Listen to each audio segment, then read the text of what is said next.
Vendetta. Vendetta. How to succeed at an ongoing, state-sponsored vendetta against one person. Parents, whatever you do, do not ask questions such as, where the hell are all of the oversight commissions?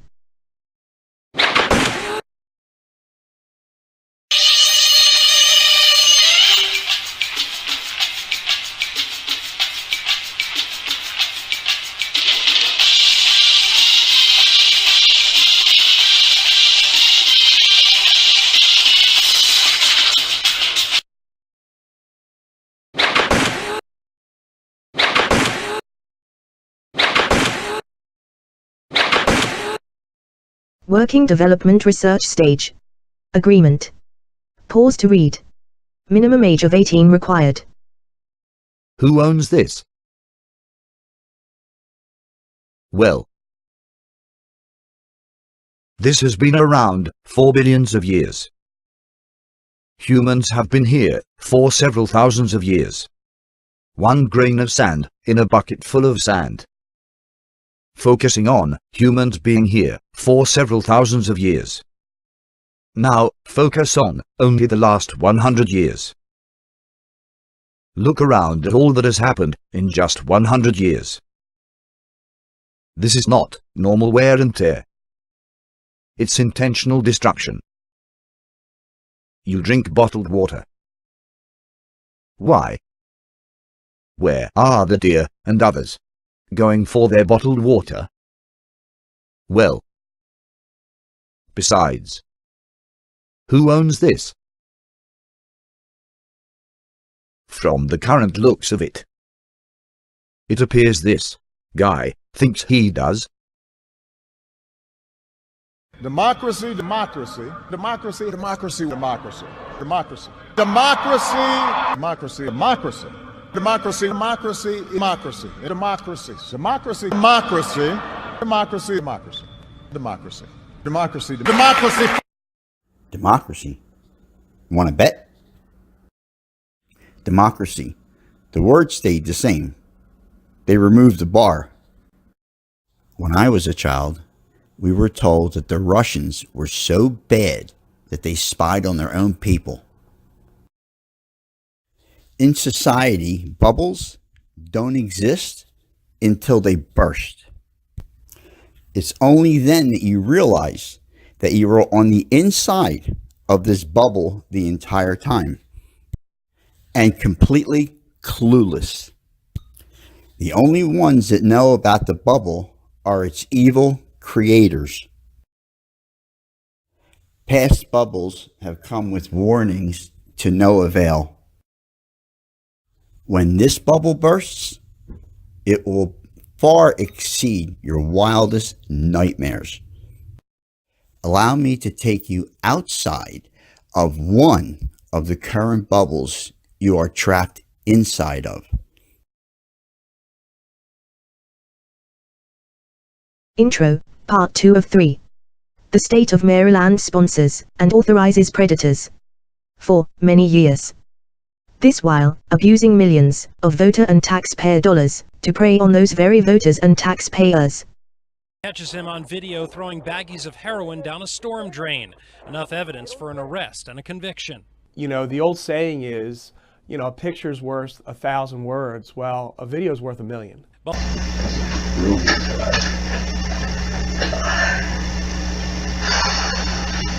Now, you're not in trouble for getting into his account, are you? Because I'd have cracked his password for you to do this.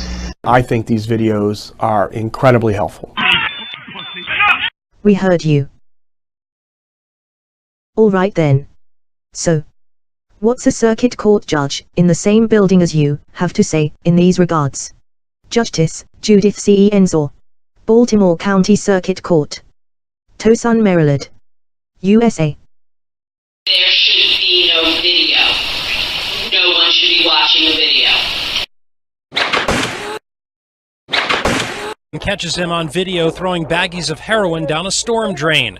Enough evidence for an arrest and a conviction. You know, the old saying is, You know, a picture's worth 1,000 words. Well, a video's worth 1,000,000. A million. Really, Mr. Schellenberger? Because only 4 words come to mind. What's the hacker's name?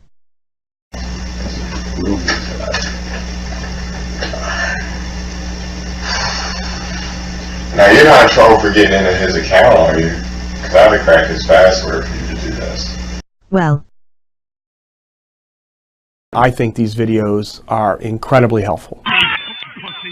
And catches him on video throwing baggies of heroin down a storm drain. Enough evidence for an arrest and a conviction. You know, the old saying is, you know, a picture's worth 1,000 words. Well, a video's worth 1,000,000. 2010, 2011, 2012, 2013, 2014, 2015, 2016, 2017, 2018, and still going. Well,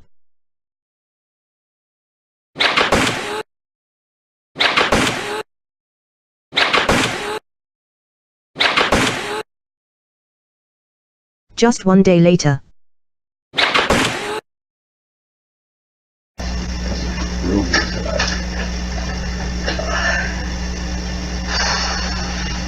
Now, you're not in trouble for getting into his account, are you? Because I haven't cracked his password for you to do this. Carries a 5-year prison term. Not a pass to commit more crimes. 8 days later, on December the 7th, 2010, the documenter/reporter rejects any and all settlement offers. After an additional 114 perjurious statements, the case is dismissed. So, what did they all do after these initial and failed fraud and scam attempts? Mr. Schellenberger, do you not agree, had you done your job, instead of favors, all of the crimes and abuses that will be shown throughout the presentations would have been avoided? There should be no video. No one should be watching a video. Nearly 3 years of manufacturing fraud, and on September the 18th, 2013, comes Justice Judith E. Enzer, and decision, / one of many, vendetta, days.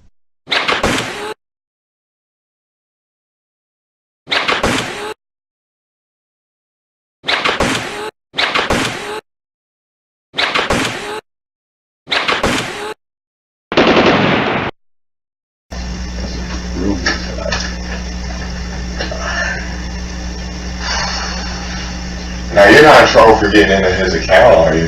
Because I haven't cracked his password for you to do this. Let's try it this way. Number 1. What's? Number 2. The. Number 3. Hackers. Number 4. Name. And catches him on video throwing baggies of heroin down a storm drain. Enough evidence for an arrest and a conviction. You know, the old saying is, you know, a picture's worth 1,000 words. Well, a video's worth 1,000,000. Apparently, explaining your racketeering, extortion, white-collar child trafficking, and predatory crime ring will account for the other 999,996 words. Justice Judith C. Enzer. Justice. A judge abides by facts, laws, truths and evidence. A justice creates their own facts, laws and truths, in the face of opposing evidence, and, or knowingly applies, lies to law. When the scales of justice become the scales of injustice. Note, this ad has been authorized by the actions of the Judgetess. Judgetess Judith C. E. Enzer.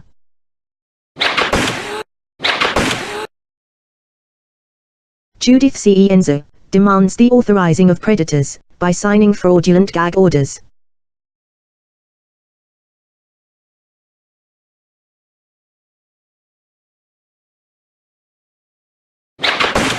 After several years of meticulously documenting Judith C. E. Enzer's crime rings crimes against hundreds of children, millions of voters and taxpayers, the Judicial Oversight Commission did nothing. Then, as a gesture, warned Judith C. E. Enzer. A joke, at best. Judith C. E. Enzer one of the reporter/documenter's live research subjects, was recused from all of the reporter/documenter's cases, which Judith C. Enza had specially assigned to herself.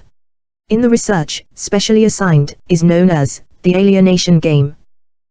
Judith C. Enza then handed her crime and fraud-ridden years of work to another crime ring partner, Kathleen G. Cox, who also specially assigned the meticulously documented crime and fraud-ridden case to herself. This, in order to continue the alienation game. Kathleen G. Cox is another live research subject.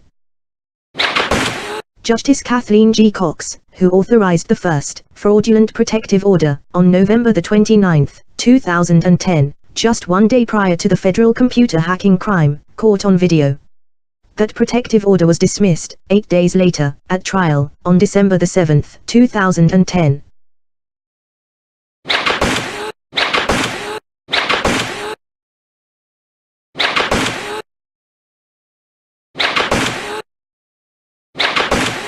Cox and Silesky's protective order dismissed. Obviously, this crime ring of unconscionables were not stopping there. How trapped are they all in the over 6 years and still going of meticulously documenting their crime ring's crimes against hundreds of children and families, millions of voters and taxpayers?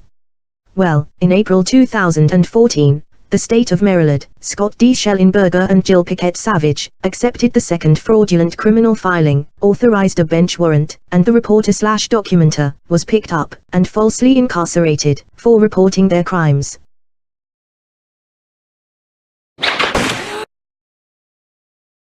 With the normal, zero, evidence, and their backdoor agenda, known as a state agreement, designed to remove your rights to inform their victims, thereby creating a Hobson's choice. The documenter/reporter rejected their state.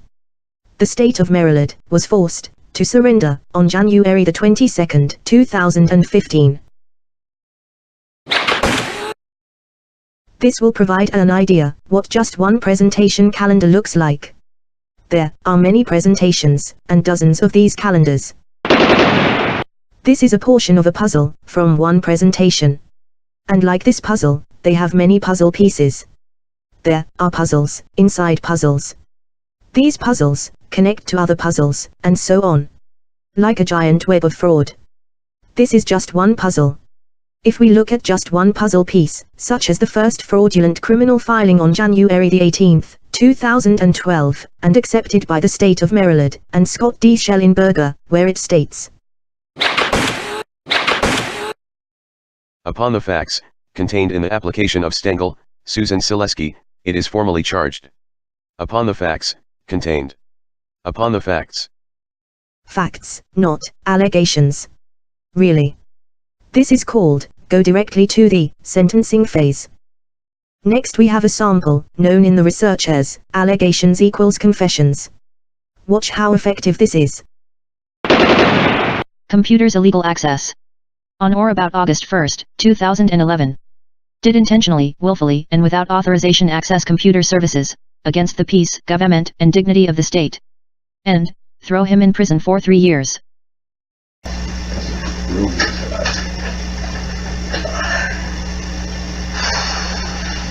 Now you're not in trouble for getting into his account, are you?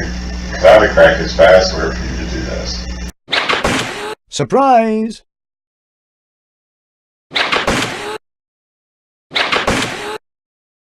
That only counts as one. Along with the long provided, 37, perjurious actions, in that 8-page filing alone. As always provided, to thee paid for with taxpayer money, therefore responsible oversights in place to protect the public, included are samples of hard-sourced evidence and proof, for each perjurious action that was provided under oath and the penalty of perjury, to the state of Maryland, in this first fraudulent sworn criminal filing. Did anyone hear back from them? Very funny. How trapped are they all? Well, evil is not happy. Then, again, evil never is. Evil must keep going. Therefore,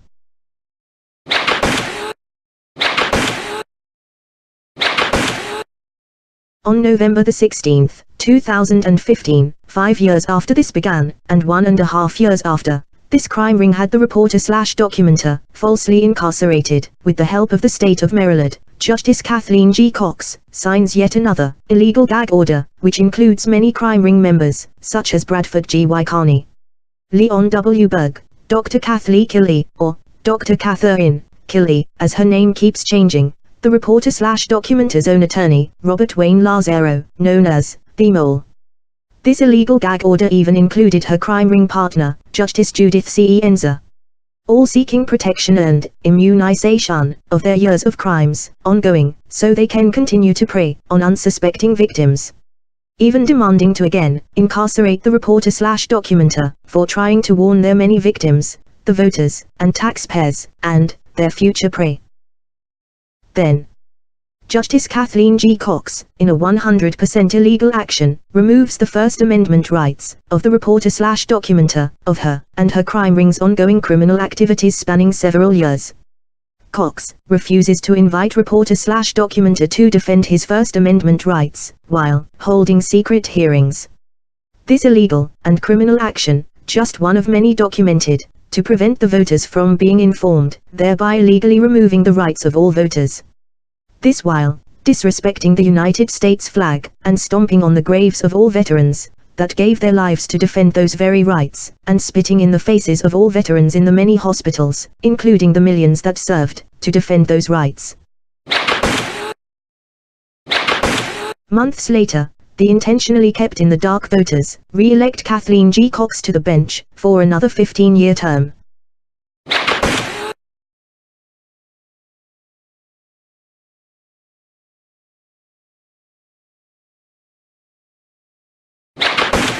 Katherine G. Cox, a predator, authorizing predators.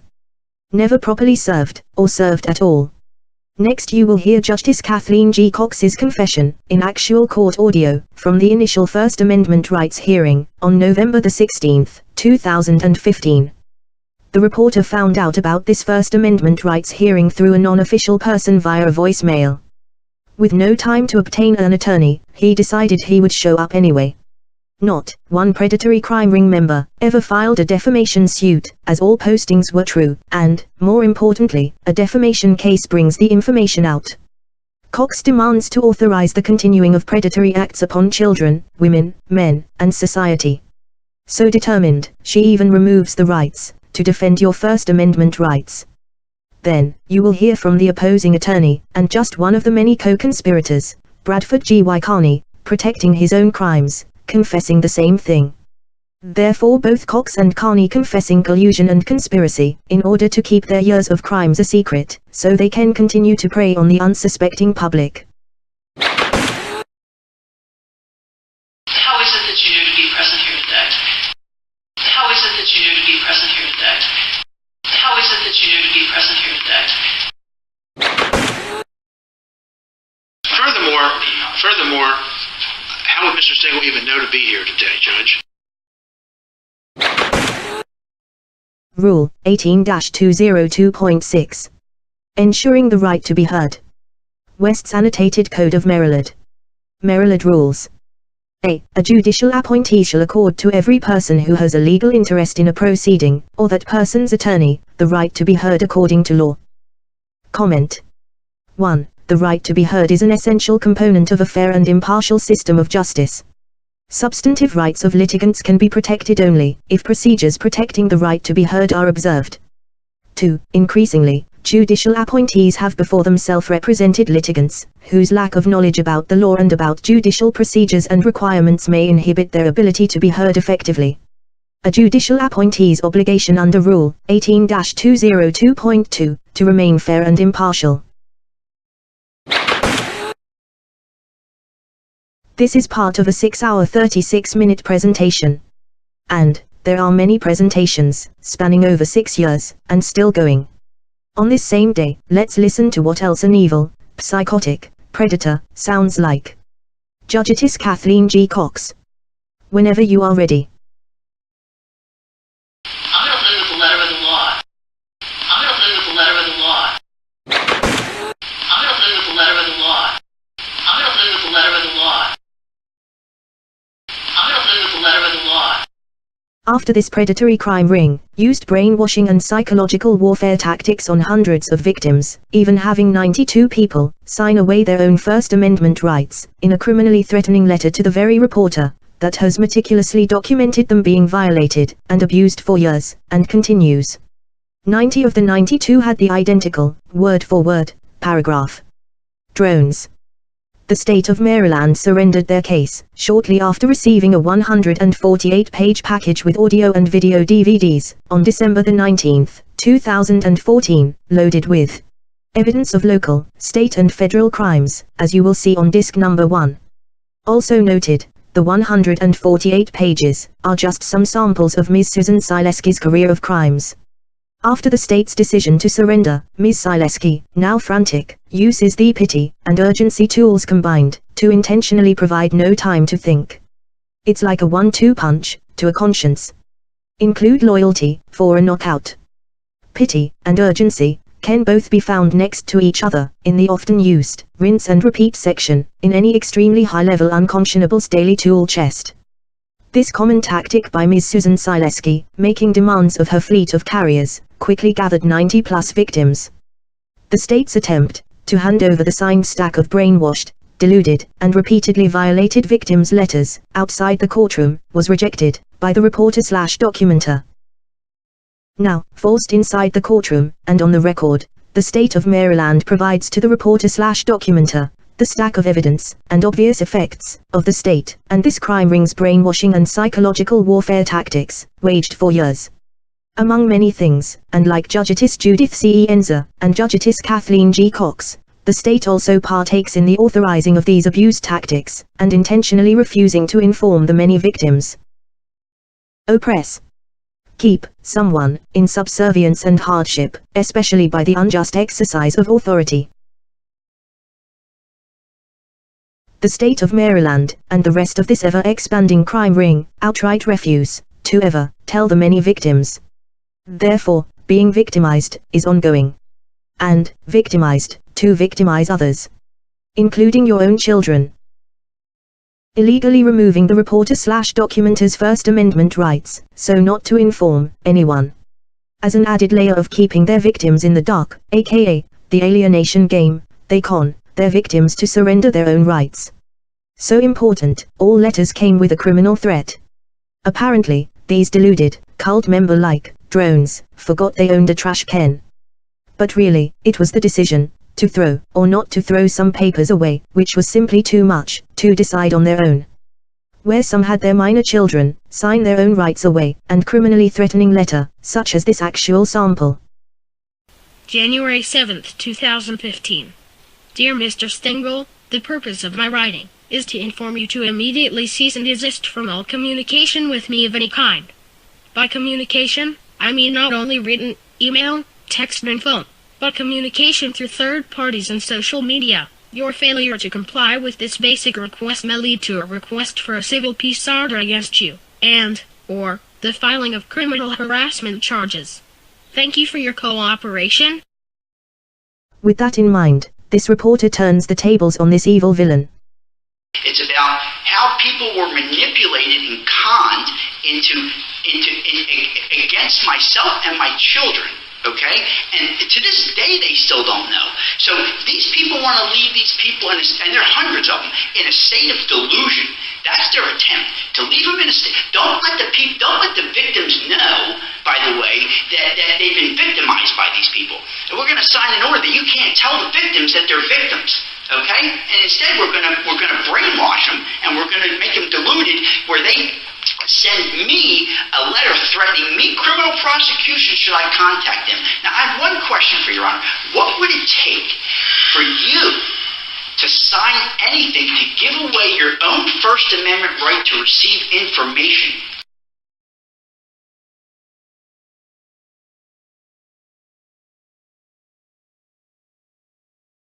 Apparently, what's good for the goose is not good for the gander. In fact, the goose refuses the hundreds of geese and gander be afforded truth, or their right to be heard. Like on National Quashing Day, November the 26th, 2012. Conspired actions to remove First Amendment rights, as needed.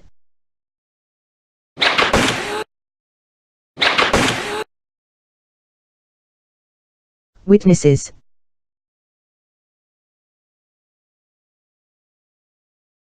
Hell, no. There shall be, no. Informing the minor children, or any victims. That's an order. Signed, Judge Judith C. Enzer. There shall be, no. Informing the Baltimore County Police, or any victims. That's an order. Signed, Judge Kathleen G. Cox. 3 years later, and going, the trapped Cox demands their psychologically raped victims remain unaware they are continually being violated, to violate their own children and others. Including mothers and fathers violated, to violate their own children. That's an order. Remain mentally incarcerated. What we already heard ignored, was Cox being given a choice, by the reporter/documenter. Cox doesn't afford her/their victims any choice. These evil predators refuse to allow their victims be informed. 1. They had many choices. 2. They were all made for them. Reality, the oppress synonyms, are a list of crimes by this crime ring. Almost custom made. 1. Persecute check. 2. Abuse check. 3. Maltreat check. 4. Ill-treat check. 5. Tyrannize check. 6. Crush check. 7. Repress check. 8. Suppress check. Do we need to continue? Guilty. Guilty. Guilty. Guilty. Guilty. Guilty. Guilty. Guilty. After slamming loads of facts, truths, and reality down their throats, and on the record, you can understand why the reporter/documenter was never afforded the right to an attorney, or invited to their future secret hearings. As you will learn, the reporter/documenter was later arrested for not adhering to Justice Kathleen G. Cox's ruling in their secret hearings, nor where these hearings took place, or of any such rulings. Besides all of those that fraudulently billed for their work/crimes, and those protecting them all, by illegally demanding details of their work not be provided to others, except for payment of their counterfeit orders, fraud bills and fraud judgments, assigned by Judith C. Enzer, which she included the 10% maximum interest, allowed by law. What else is all of the illegal removal of the reporter/documenter's First Amendment rights really about, and focused on? Well, the specially assigned case to herself, Kathleen G. Cox, had the initial secret hearing on November 16, 2015. As we already heard some portions, confirming the reporter/documenter was not officially invited. The next secret hearing at voter and taxpayer expense was held while ignoring the reporter/documenter's request to obtain a First Amendment rights attorney.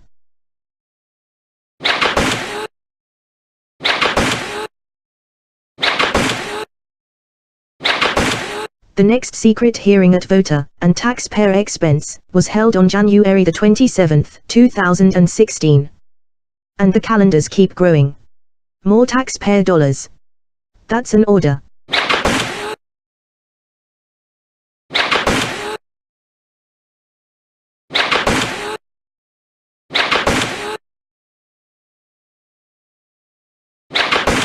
On February 3, 2016, Kathleen G. Cox ordered and signed a secret body attachment/warrant to arrest the reporter/documenter. The reporter/documenter, in 52 years, did not have issues with the courts, the police, etc.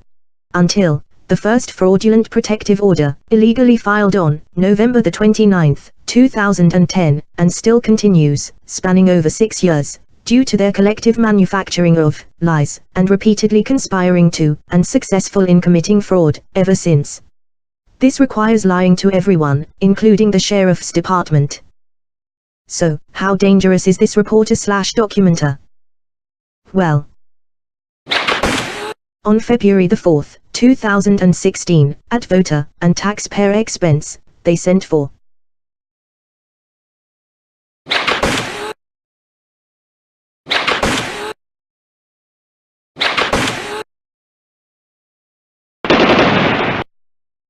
deputy sheriffs in 2 separate vehicles, and hid them behind tall trees. Then,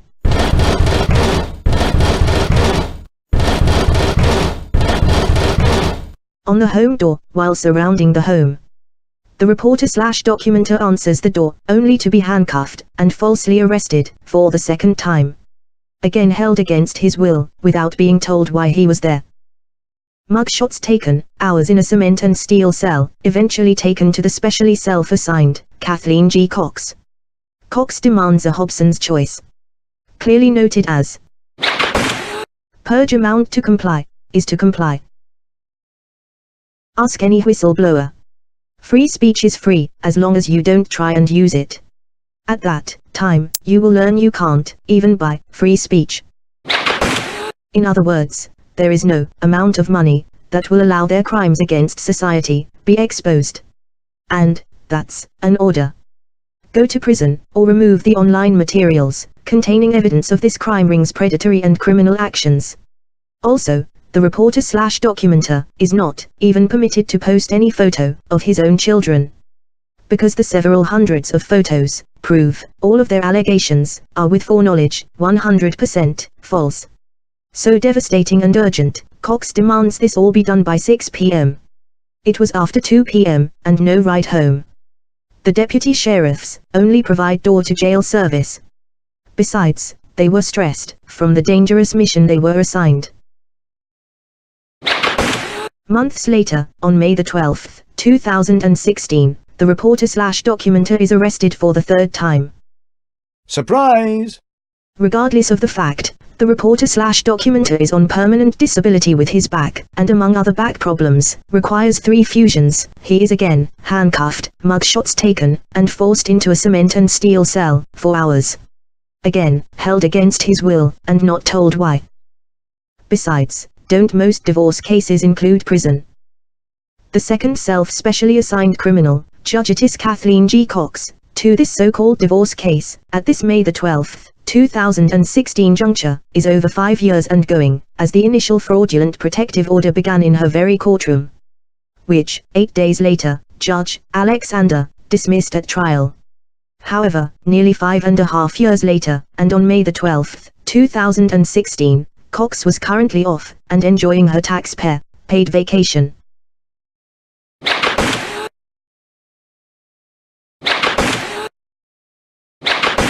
Ordered to remove the posted materials, no later than February the 1st, 2016.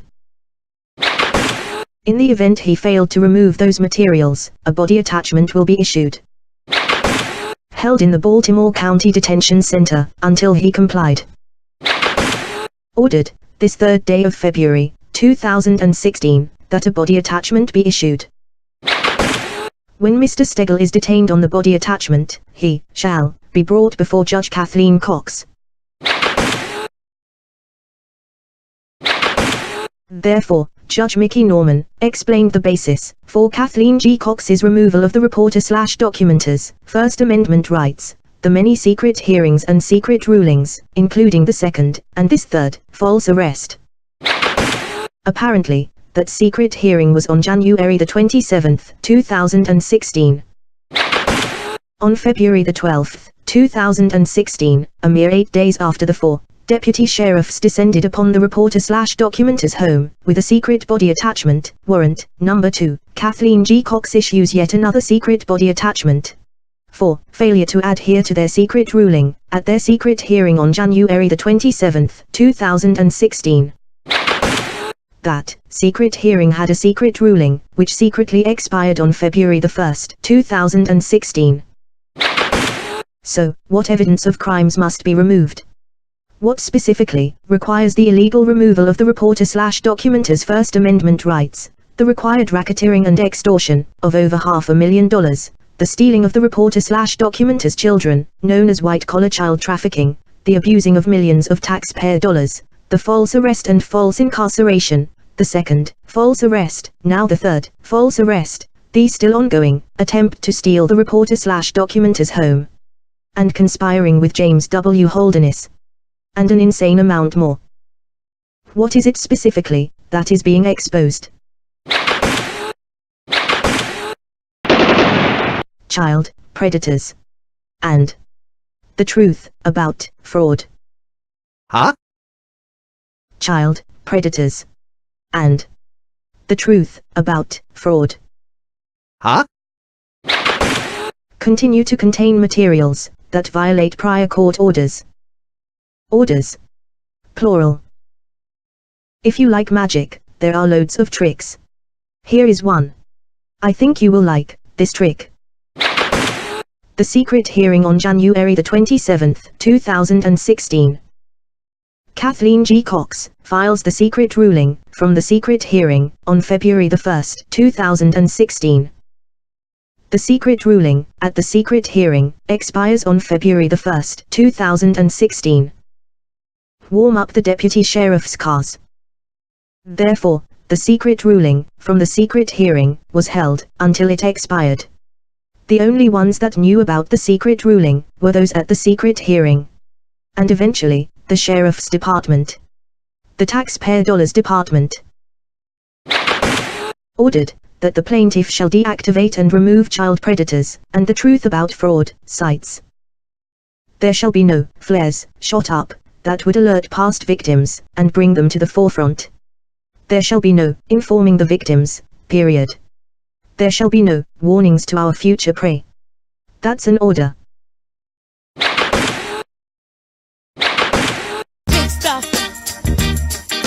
Who do you think you are? We welcome Judge Paul J. Hanley, who also refused a requested hearing. Also ignoring the right to be heard, then makes fraudulent decisions, forwarding the known criminal's actions to steal the reporter/documenter's home. Even though the criminal was and is currently using a fictitious company as plaintiff. Criminal has many crimes throughout the country. Was also sued in federal court by the Federal Trade Commission. This one, Judge Paul J. Hanley story alone, is mind-boggling. See how easy the unconscionables and predators expose themselves. While you are here, meet James W. Holderness, the alleged attorney for the alleged non-existent Llama Cornacures, LLC.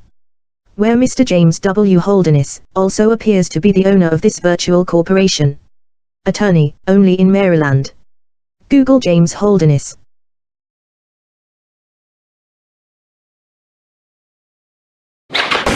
Federal Trade Commission announces series of actions against mortgage relief operations charged with deceiving distressed homeowners.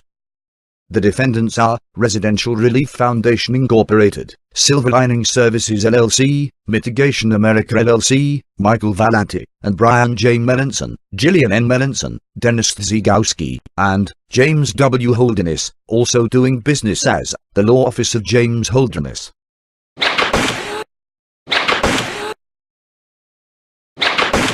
Federal Trade Commission shuts down Baltimore County mortgage scam. Agency claims that Residential Relief Foundation conned $10 million from 24,000 consumers. Used fraudulent and deceptive practices to scam as much as $10 million from about 24,000 people across the country, and all were operated by attorney James W. Holderness. A second boiler room operation was located in the White Marsh area. Federal Trade Commission stipulated final order for permanent injunction. James Holderness hereby stipulate to the entry of this final order for permanent injunction. Federal Trade Commission's permanent injunction repeatedly ignored by James W. Holderness and ignored by 3 circuit court judges. Criminals authorizing criminals. Paid for by you, the taxpayer.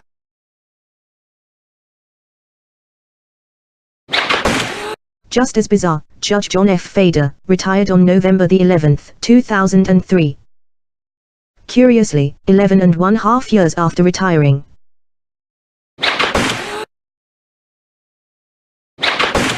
And on April the 24th, 2015, denied Llama Cornacures, LLC, and James W. Holderness's motion. However, over 100 days later, apparently while on the golf course, this retired judge had an epiphany, and on August the 7th, 2015, changed his ruling to granted. Huh? Huh?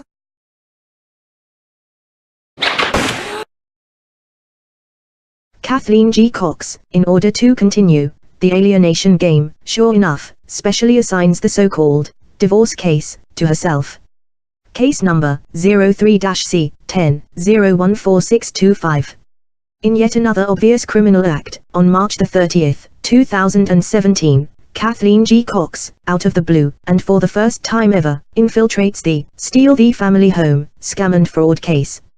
Case number 03-C-14-19441. Cox demands to assist and illegally forward more crimes. Cox authorizes a 180-day extension to the non-existent and fictitious plaintiff, Lama Cornacchus, LLC, with an alleged attorney, James W. Holderness. This crime is evidenced by her initials, KGC, and the fact there is no recent extension request even made. The law is our menu. Correct. But more fraud. Loads of fraud.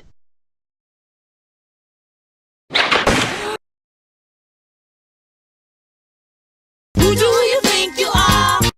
Kathleen G. Cox demands and continues to be deeply entrenched in many crimes, and with many criminals. Since the Federal Trade Commission already sued James W. Holderness in federal court, which resulted in a settlement. Among others, the agreement permanently enjoined Mr. Holderness from business related to mortgage, bank, debt, financial, loans, etc. Obviously, James W. Holderness conned the Federal Trade Commission as well. The Federal Trade Commission provided the reporter/documenter with a reference number in late 2017. Holderness is now being investigated regarding this case and ignoring a federal agreement.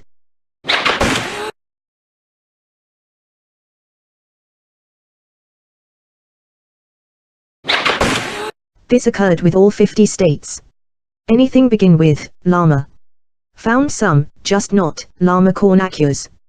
Try Lama Cornacchus, and none ever existed. Who do you think you are? Kathleen G. Cox is also deeply involved in privacy crimes regarding Susan Silesky, her attorney, and Leon W. Berg. Merrill Lynch Corporation confirmed they were lied to by Susan Silesky on May 30, 2017, in order to criminally obtain the reporter/documenter's private information. Kathleen G. Cox, after being warned, knowingly authorizes and assists Leon W. Berg to act and benefit from that criminally obtained information while involving Merrill Lynch Corporation. The Securities and Exchange Commission, SEC, provided the reporter/documenter with a reference number, as that federal authority is now also involved.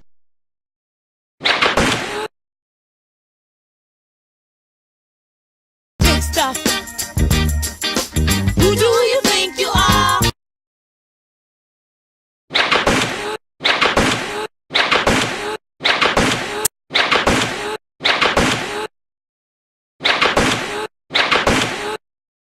Assists in stealing the long paid in full family home, and also illegally reject the request to be heard.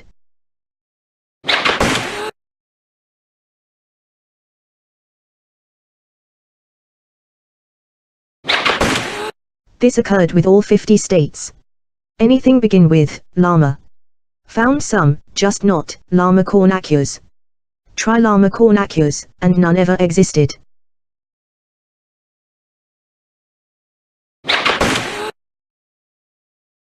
Rule 18-202.6. Ensuring the right to be heard. West's Annotated Code of Maryland. Maryland Rules. A judicial appointee shall accord to every person who has a legal interest in a proceeding, or that person's attorney, the right to be heard according to law.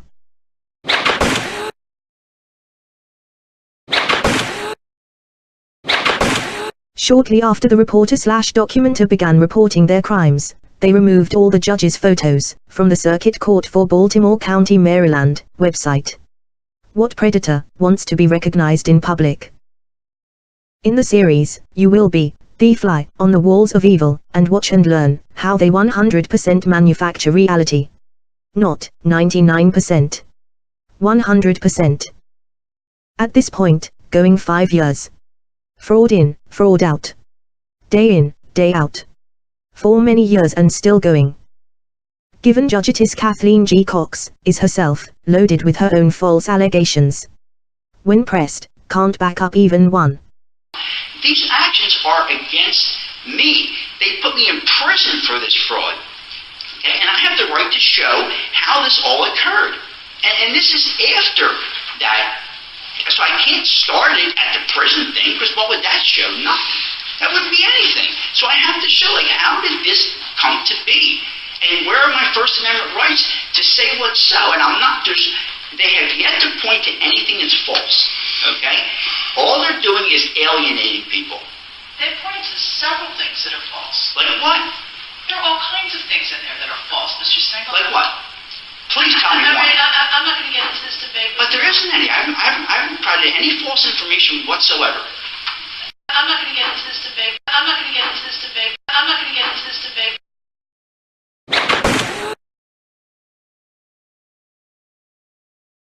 Obviously, the mere fact of debating facts, truths and law, in a court of law, is being rejected, and clearly upsetting to this judgetess. The concept alone has her in a rant. Reality, Judgetess Kathleen Cox can't validate her own, knowingly false and disparaging statements, directed towards the reporter/documenter. Therefore, forced to use the, I'm the judge, so screw you, your children, their children, the taxpayers, and the public, out clause. Must alienate all voters. Judge this Kathleen G. Cox, re-elected via fraud. Surprise! Between Enza and Cox, they kept all of the reporter/documenter's information alienated. Illegally. Why? For one, they always have the same problem. Let's allow Judith C. Enza, 4 years after this began, explain it in her own words. I don't have a shred of evidence before me. I don't have a shred of evidence before me. I don't have a shred of evidence before me. We cut Enza off before she finished. Let's go back. What I will tell you is this. I don't have a shred of evidence before me. Well, let me back up. Dr. Lyon testified that Mr. Stengel's been diagnosed with schizophrenia. Huh? Judith Enza did provide evidence, but it was her own fraudulent attempt to alter the provided expert testimony. It is believed this is why Enza was warned by the commission. Bottom line. Dr. Alan Kimmel, Ms. Stengel's medical doctor, aware of Ms. Stengel's mental health issues. I don't have a shred of evidence before me. I don't have a shred of evidence before me. I don't have a shred of evidence before me. I don't have a shred of evidence before me. Because. Say the because. There should be no video. No one should be watching a video.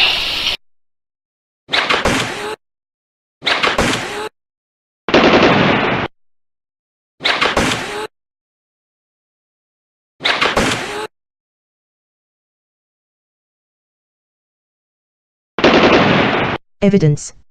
What's that? Why bother? Just make it all up.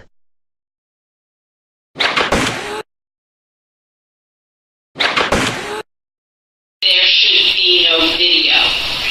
No one should be watching a video. A year after that. I don't have a shred of evidence before me. We know. It's obvious. I don't have a shred of evidence before me. Except for several thousands provided to everyone, which included these couple samples from the initial fraudulent protective order on November the 29th, 2010, which began it all. You showed him a picture? He wanted to know what happened. Excuse me. Where the you stuff showed go? him- I'm not getting. He wanted to know what happened to the stuff in his house. And then you showed him a videotape of something that I was doing? No, not And a you don't want to videotape. get my son involved? I never said a videotape. You just said right here he showed me some of it, and I lied because I did not. Okay, listen, this is sick. Where are my cameras? This is sick. I put them away. However, 2 days later, and sworn to, under oath, Miss Silesky does this. H. He has shown video footage to my son, age 10. I never said a videotape. You just said right here he showed me some of it, and I lied because I did not. There should be no video. No one should be watching a video. In the Got Chaz, No Way Outs list, Ms. Silesky's filing notes, 27 actions, and her sworn testimony, which is next, adds another 48, totaling 75 actions, of the over 2,000 documented. Just when I go upstairs, I'll put it up there. Okay? Don't worry about me, Mark. You worry about yourself. You worry about yourself and telling your kids and showing them videotape. Okay? I never have seen one videotape. Yeah, if Daddy starts to show you a videotape, I want you to run the other way because that's wrong for any individual, especially an adult, to do to a child. And he's already tried to do that with Alex. I did. You did do it. He even told me you did. However, 2 days later, and sworn to, under oath, Miss Silesky does this. 15. He has been videotaping me in the house, and showing the footage to the children. Fact, filing said, son, now children, plural. Just when I go upstairs, I'll put it up there. Okay? Don't worry about me, Mark. You worry about yourself. You worry about yourself and telling your kids and showing them videotape. Okay? I never have seen one videotape. Yeah, if There should be no video. No one should be watching a video. Because I don't have hidden ones. Thank you. hidden ones, Right. you don't need hidden cameras. You can have small little things, but these are massive. How come? Yes, you can't miss them. Really? Right. 'Cause then you would say, oh, you put little ones up there. What are you hiding? So I put that and go, they're massive. Now that's a problem. This is a problem. Nobody Stop. said you're hiding them. Please stop. No, I don't want to stop. However, 5 days later, Miss Silesky does this. My husband has hidden cameras around the house. Problem. Nobody Stop. said you're hiding them. Please stop. No, I don't want to stop. There should be no video. No one should be watching a video. Filing. G. I don't know where the cameras are. Problem. Nobody Stop. said you're hiding them. Please stop. No, I don't want to stop. There should be no video. No one should be watching a video.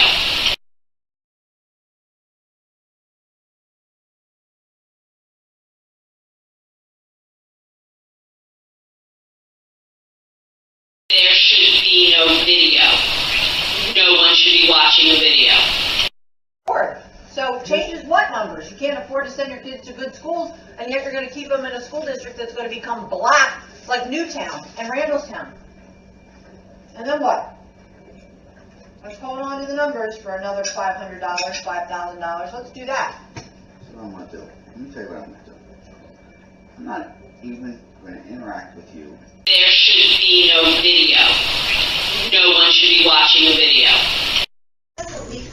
You don't even let your wife talk, ever. Why are you You don't even let me, because that's what it feels like. When you talk, I do you. What?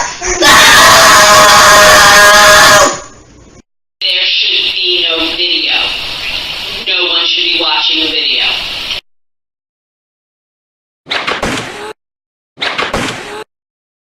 One thing you will learn is the language of psychosis. And catches him on video throwing baggies of heroin down a storm drain. Enough evidence for an arrest and a conviction. You know, the old saying is, you know, a picture's worth 1,000 words. Well, a video's worth 1,000,000. This predator, Scott D. Schellenberger, was excited about the police body cameras.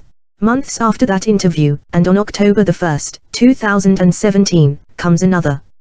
Next comes the physical resistance bill. Now, evidence of physical resistance is not required to prove a sexual crime took place. When we prosecute robbery victims, do we ask the robbery victim if they push the gun away? And the answer to that is no. And therefore, why are we asking sexual assault victims if they tried to resist? Why are we asking sexual assault victims if they tried to resist? Huh? He only cares about his numbers and prosecuting people. Innocent or not, it still counts. This is the don't ask, just prosecute policy. Why are we asking sexual assault victims if they tried to resist? Huh? Society went from a rape victim unable to get anyone's attention and themselves being blamed Investigation is rejected. Question the predator is rejected, let alone charge the predator. 2. Falsely accuse someone, anyone, and they won't even ask if there was any resistance. Tell your sons, like doctors, someone else should be in the room at all times. Why are we asking sexual assault victims if they tried to resist? Huh? Body cameras are a great new technology that will help answer a lot of questions and actually strengthen the relationship between the police and the community that we serve.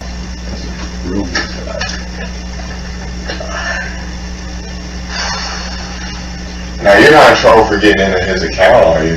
Because I would crack his password for you to do this. All right then, Mr. Kevin Kamenetz. It's your turn. What's the hacker's name? Well, it also turns out, the reporter/documenter, years back, coached Mr. Kamenetz's son in basketball. You're welcome. Body cameras are a great new technology that will help answer a lot of questions and actually strengthen the relationship between the police and the community that we serve. Hashtag, what's the hacker's name? Hashtag, what's the hacker's name? Let's take a quick commercial break. Body cameras are a great new technology that will help answer a lot of questions and actually strengthen the relationship between the police and the community that we serve. There should be no video. No one should be watching a video.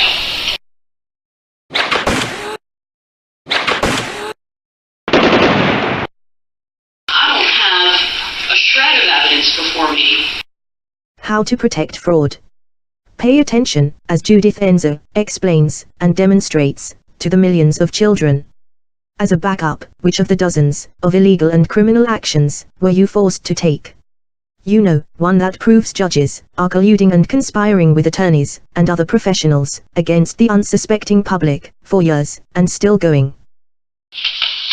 I have a question for Your Honor, if you don't mind. In relation to Mr. Carney's bills, am I able to ask him questions in regards to his bills? No. No. Why is the date, November the 26th, 2012, familiar? Well, so far, you know it as National Quashing Day. Therefore, no witnesses, and no questioning fraud bills.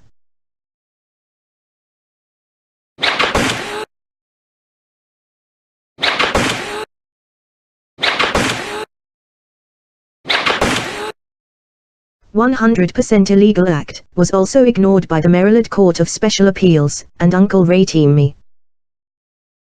3 days later, the trial ended. Maryland rules state a judge is to render a decision within 60 days. However, reverse engineering the thousands of meticulously documented and long provided opposing evidence is no easy task. Judith Enzer, breaking another rule, takes nearly 10 months. Let's allow Enzer summarize her conclusions. I went through the bills. I went through them line by line. I studied the descriptions of the work performed, and I considered the rates charged. Part of that review, frankly, was with an eye to determining who was actually driving the litigation. And of course, for that, I only have the pleadings filed and the descriptions delineated in the bills themselves. I do find the hourly rates charged to be fair. I find the time allotted for the tasks performed reasonable. I find that of the almost $200,000 in legal bills, much is attributable to inappropriate actions on the part of Mr. Stengel. Huh? Can we have an example from Mr. Bradford Carney's $200,000 of counterfeit orders and fraud bills, laced with self-documented confessions of conspiracy and fraud? Which questioning was illegally and fraudulently blocked? There are many. Provide one you used to validate your findings. And, let's not forget, the best you could come up with, even taking a nearly 10-month vendetta break. Go on. Explain why it's all Mr. Stegel's doing. This will be fun. Invoice number 45943, dated September 7th of 2011, contains an entry for watching the Truth About Susie video. There should be no video. No one should be watching a video. Therefore. Do the therefore.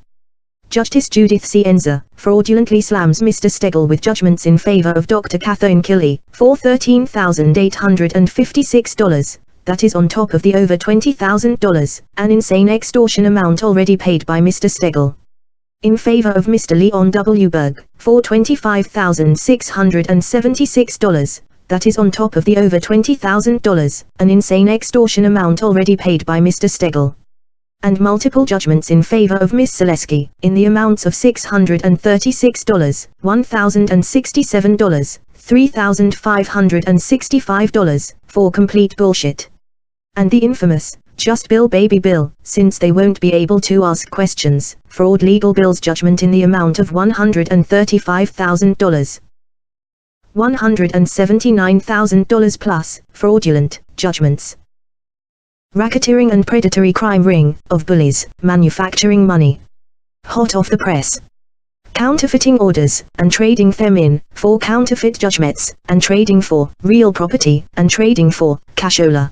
This also refers to the state-sponsored, money laundering program, which falls under the state-sponsored, VENDETTA, umbrella. And, in order to facilitate their collective agenda, they all converted their fraudulent judgments into fraudulent liens to steal the family home. Can we have one real example? Just one. Not the insane, psychotic and twisted context version, in a nearly 10-month attempt at perfecting fraud. How predatory and evil is this psychotic crime ring, playing God at their psychotic whims? Try this one provided sample. I totally got you life in this family, and it ain't me, Mr. Stengel. Let's go, Maya. Hopefully, with your lunch. So glad this happened. Let's go, Maya. Hopefully, with your lunch. So glad this happened. Let's go, Maya. Hopefully, with your lunch. So glad this happened. Let's go, Maya. Hopefully, let's go, Maya. Hopefully, with your lunch. So glad this happened. There should be no video. No one should be watching a video. I don't have a shred of evidence before me. I went through the bills. I went through them line by line. Right. Obviously, you did not have many options. You did say you used the descriptions in the bills. Is that normal?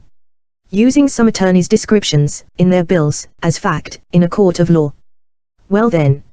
All detailed in the series, let's take a few minutes and read some of those descriptions and their respective timelines.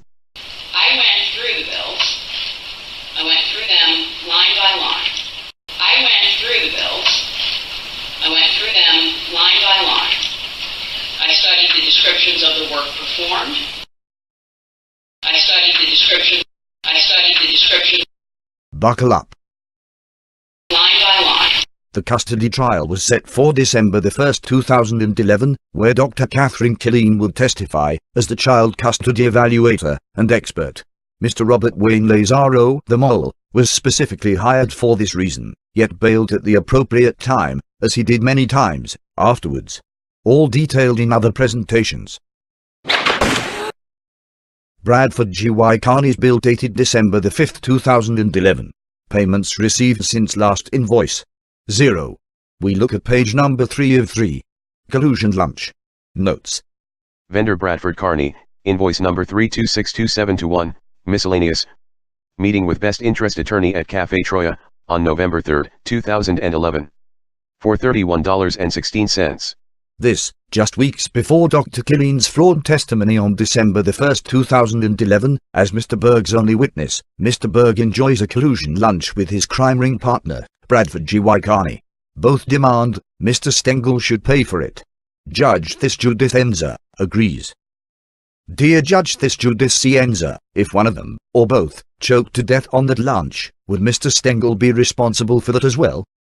The bottom of the invoice notes. Total of new charges for this invoice. $16,647.36. That's what many complete divorces cost. However, with Mr. Carney, it's just 1 month. To be completely fair, that amount includes all the collusion, conspiracy and other criminal actions. Miss Silesky pays $0.00. with a balance now exceeding $100,000. Is any one of these actions fair and reasonable, let alone all of them? Line by line.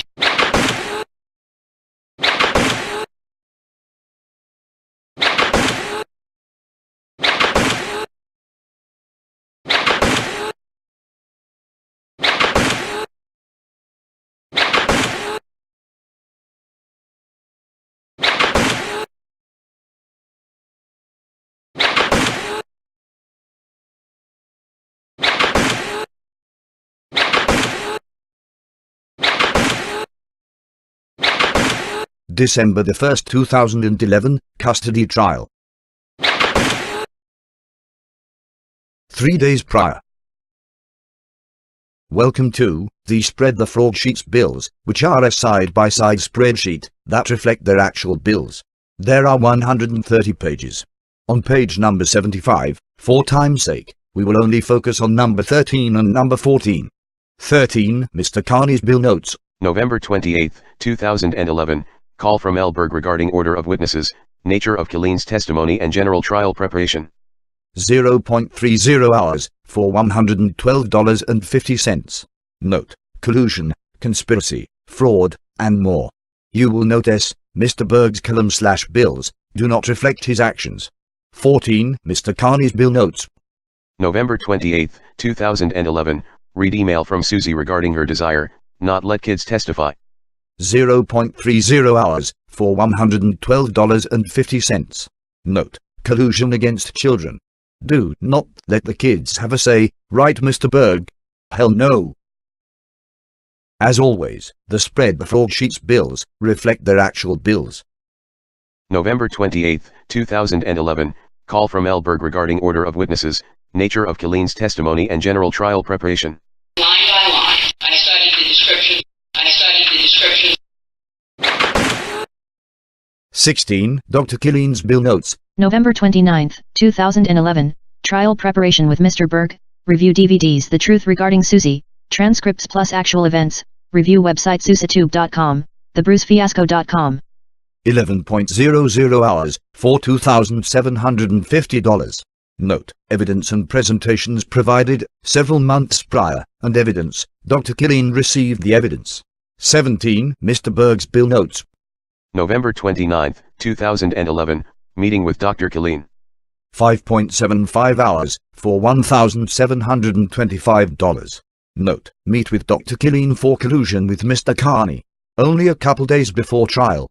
18. Mr. Carney's bill notes.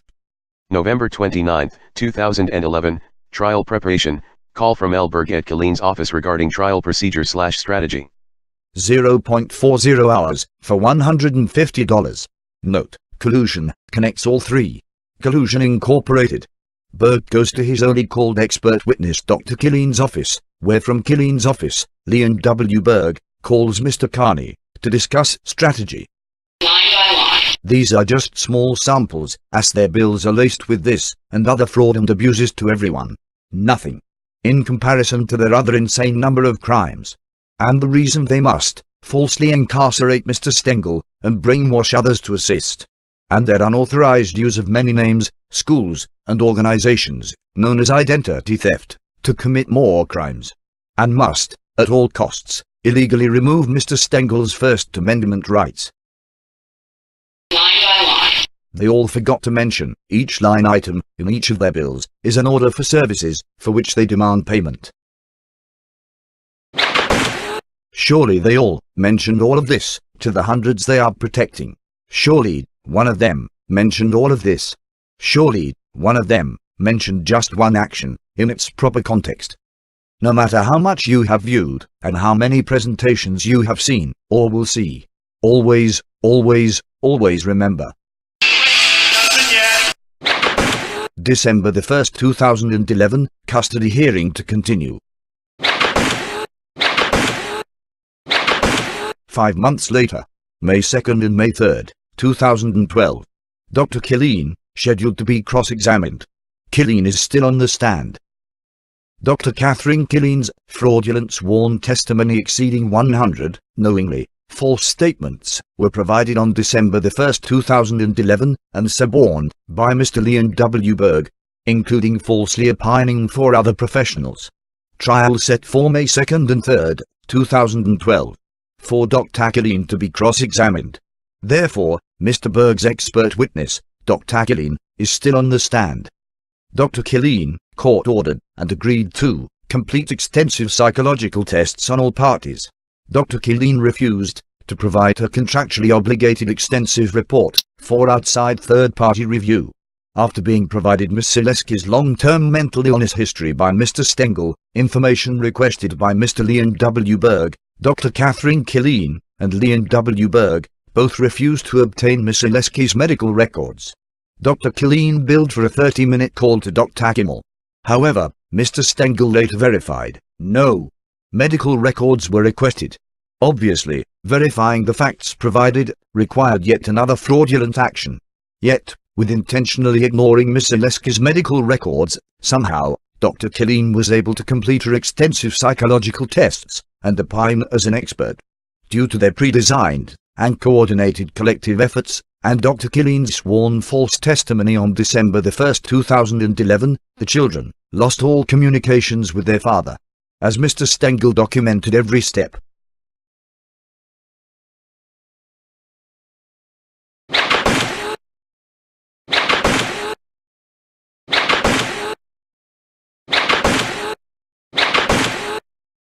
Let's take an overhead view. It looks like a lot. It's but a micro dot of this research. A few samples only of what took place prior to Dr. Killeen's sworn testimony on December 1, 2011, 11 months after Mr. Berg and Dr. Killeen began.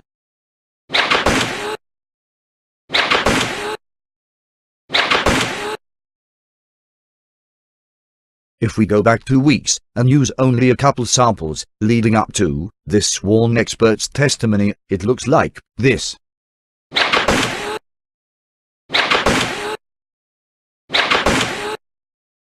On November 15th or 16th, 2011, as nothing ever matches, Miss Silesky filed her second fraudulent protective order. 1 week later comes November 23, 2011, known as the Altered Evidence Trial, altered in cooperation with Bradford G.Y. Carney, as later confessed. On November 23, 2011, Judge Leo Ryan Jr. was hoodwinked, like so many others. Then, just days prior to Dr. Killeen's sworn testimony, comes their many pow-wows as they collectively conspire to hoodwink whatever judge gets the case on December 1, 2011.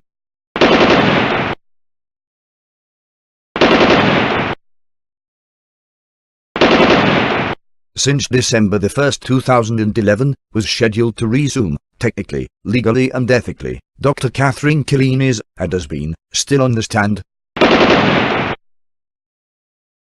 Then came Dr. Katherine Killeen's independent expert testimony, sworn under oath, and the penalty of perjury, and suborned by Leon W. Berg. Okay, let's do another sample. Rinse and repeat.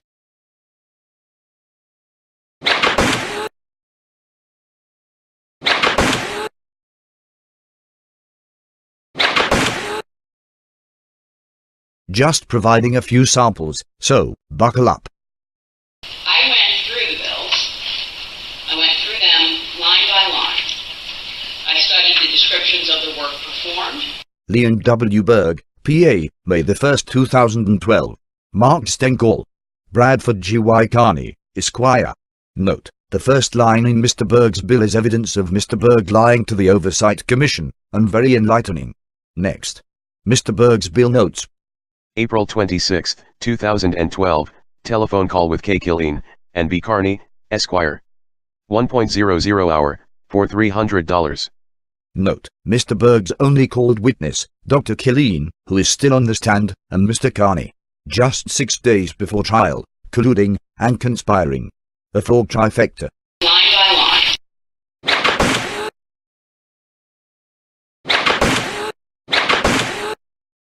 Mr. Berg's bill notes. April 27, 2012, Meeting with Killeen. 1.75 hours, for $525. Note, another covert action. These are the people that harassed and abused the schools, and countless teachers, and staff, and never provided any of the records to the courts.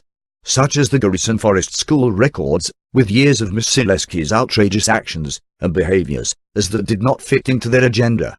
They never told the schools, or anyone, they were simply looking for dirt on Mr. Stengel, and as already heard, they kept coming up empty. This detailed in the Garrison Forest School fiasco presentation, and portions shown in other presentations. Line by line. We continue to go line by line. Mr. Berg's bill notes. April 28, 2012, trial preparation. 3.75 hours, for $1,125. Note, preparing to commit more fraud upon the courts, and against his minor clients. Line by line.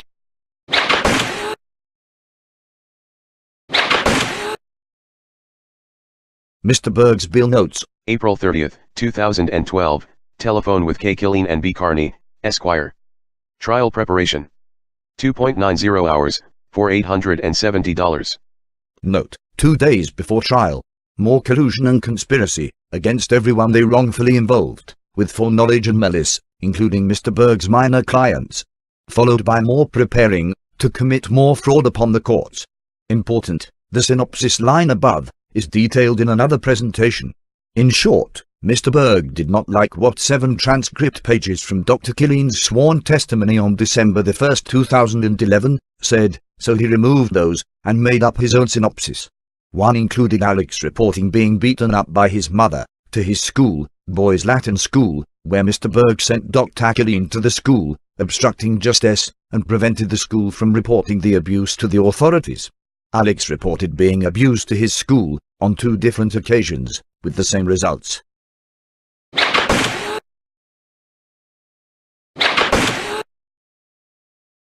Mr. Berg's bill notes. May 1, 2012, trial preparation.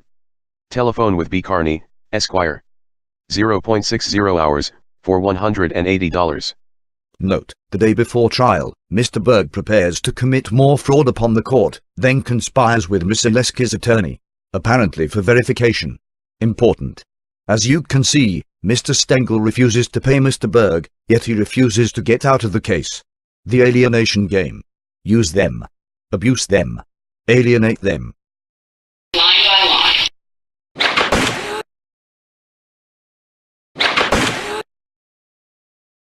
Just like this one sample, and the other few sample bills in the days leading up to Dr. Killeen's fraudulent sworn testimony on December 1, 2011, under oath and the penalty of perjury, the crimes repeat. However, even if we only focus on this one sample, surely what we already heard makes sense, does it not? The parties stipulated that the work performed was necessary and the fees charged as to each were fair and reasonable. Fair and reasonable. Fair and reasonable. Add to that. I went through the bills. I went through them line by line. I studied the descriptions of the work performed. The parties stipulated that the work performed was necessary and the fees charged as to each were fair and reasonable. Fair and reasonable. Fair and reasonable. I went through the bills. I went through them line by line. I studied the descriptions of the work performed. Line by line. Which is a confession of your own fraud, and your role in all the frauds perpetrated upon Mr. Stengel, Alex and Maya, the hundreds of victims, and society, for 6+ years, and going. In 2011, 2012 and so on. Mr. Stengel documented warning you, and the others, there is no way out. And being reduced to, trapped, lab rats, in Mr. Stengel's ongoing research of, inside the minds of, evil psychosis. Since December 1, 2011, was scheduled to resume, technically, legally and ethically, Dr. Katherine Killeen is, and has been, still on the stand. Line by line.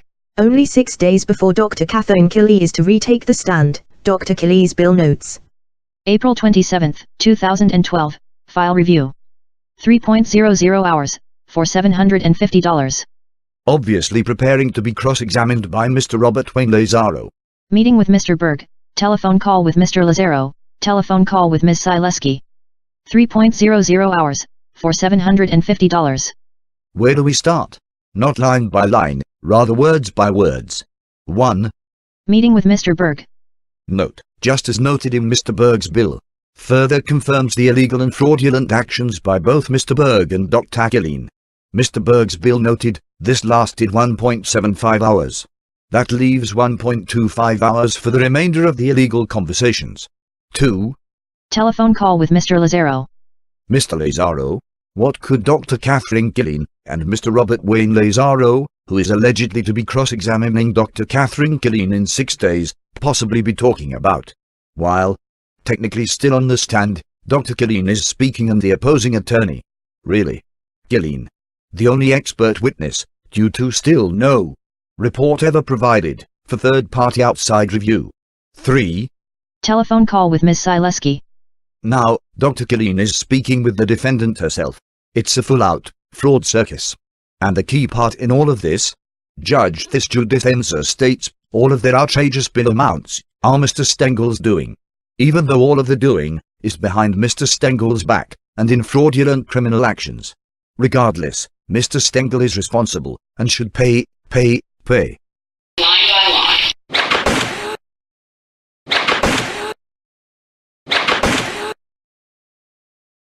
Only 3 days before Dr. Katherine Killeen is to retake the stand, Dr. Killeen's bill notes. April 30th, 2012, interview with Alex. 1.00 hour, for $250. Besides, 1. Still being on the stand. 2. Alex could be called as a witness. 3. Dr. Katherine Killeen swore she had completed her evaluations, therefore could make a covert school decision for mine in late September 2011. 4. Therefore, testify as an expert on December 1, 2011. 5. Stated, she was done gathering data, as would be required, in order to complete her so-called evaluations. So, why was Dr. Killeen harassing Alex? Besides, Alex already made his wishes clear on numerous occasions. On 2 occasions, begged his father to take him to talk to a judge, not wanting to go back to his mother. Mr. Lazzaro said, Mr. Stengel must take him to Mr. Berg. After both times, Alex stated, that was a waste of time. Can you please take me to talk to a judge now? However, Dr. Katherine Killeen, under oath and the penalty of perjury, swears this. He has never actually refused to go over to her house, so... Huh? That only counts as one of the 179 listed. He has never actually refused to go over to her house, so... Really? There is more. There is always more. Most actions have 3, 5, 8 plus confirming pieces of evidence, such as this. Subject, Free Alex and my email dated November 28, 2011, at 3:54 a.m. From Mr. Stengel to Dr. Katherine Killeen and Robert Wayne Lazzaro. Note, Dr. Katherine Killeen receiving this just 3 days before her sworn testimony. The email details the events at the police station, such as Alex telling his mother he did not want to live with her, period. It also clearly states, Alex refused to get out of the car. Well, that's not good for their year-long agenda. Therefore, just hours later, Mr. Carney's bill notes. November 28, 2011, read email from Susu regarding her desire to not let kids testify. Surprise!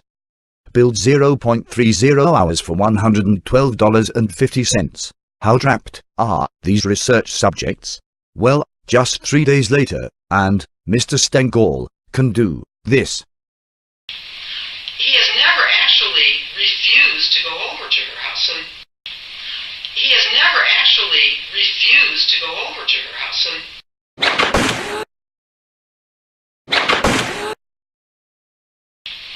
He has never actually refused to go over to her house, so... We continue. It's all in line with their constant, collective, child predatory, and intentional abusive actions from day one. Dr. Killeen's bill notes. Interview with Maya. 0.60 hour, for $150. besides 1 still being on the stand. 2. My R could be called as a witness. 3. Dr. Katherine Killeen swore she had completed her evaluations. 4. And was done gathering data. That's 4 reasons this line-by-line item is both illegal and unethical, yet is somehow Mr. Stengel's doing. And it was Maya's turn to have her own experiences explained as delusional, and their delusion, in cooperation with Miss Silesky, of course, forced down her throat, which must, at all costs, be Maya's reality. Dr. Killeen's bill notes. Court preparation. 3.00 hours, for $750. Really, Dr. Katherine Killeen? Given their day one agenda is to intentionally remove Mr. Stengel from his children's life, and remove the children's father from them.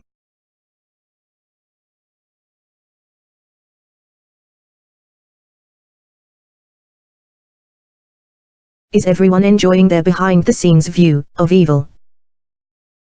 Line by line.